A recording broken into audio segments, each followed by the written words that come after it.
speaking of A Bug's Life, that is the next film. So I think we better start moving on to that one, I think. A Bug's Life.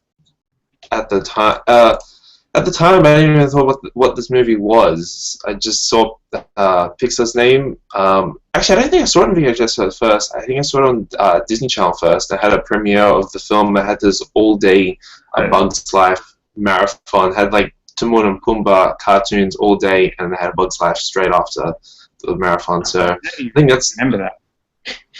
Oh, I do. My memory's that good.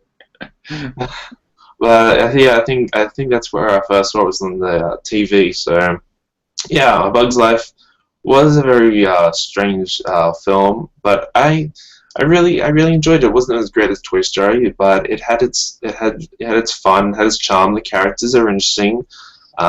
They're very unique. Flick always trying to be an aspiring inventor, that no one leaves him or like don't like his inventions. So Flick goes out to the bug world to get warrior bugs. Instead, we found out that he gets circus bugs instead, who are pretending to be warriors. And this whole conflict between the bugs, the ants and the grasshoppers, where the ants have to pretty much.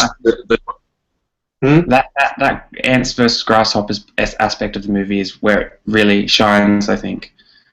Well, the ants are pretty much the slaves to the grasshoppers. Yeah. They're the ones that are doing their work.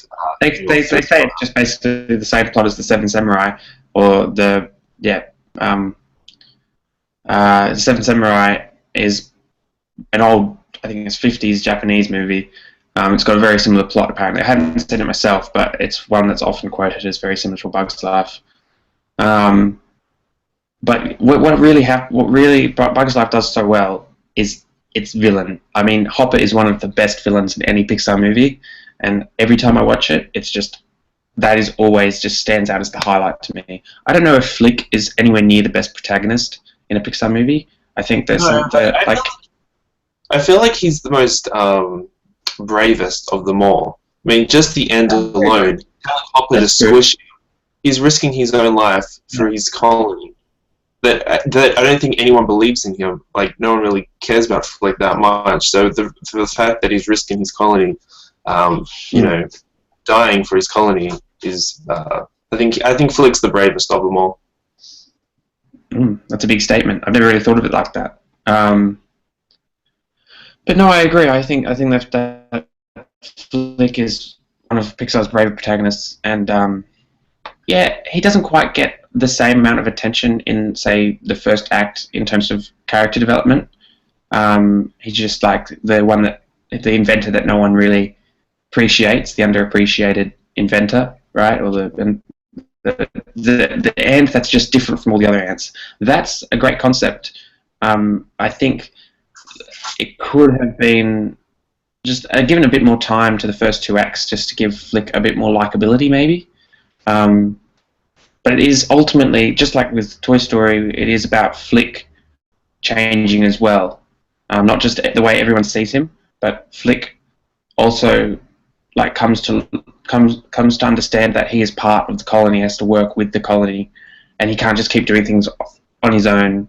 And that's good. He uses his unique ideas, his unique mind, basically to come up with a plan to defeat the grasshoppers, but with the help of the colony. So it's about working two ways. It's about working together with the other ants and with the circus bugs as well to defeat Hopper, basically. Flick's always isolated. Like, he's always, at the start of the film at least, he's always isolated except for Dot. That's pretty much his only friend who believes in him. Yes. By the end of the film, everybody loves him. But come on, that's old school storytelling, really, isn't it? Mm-hmm. Yeah. But still, it's old but good.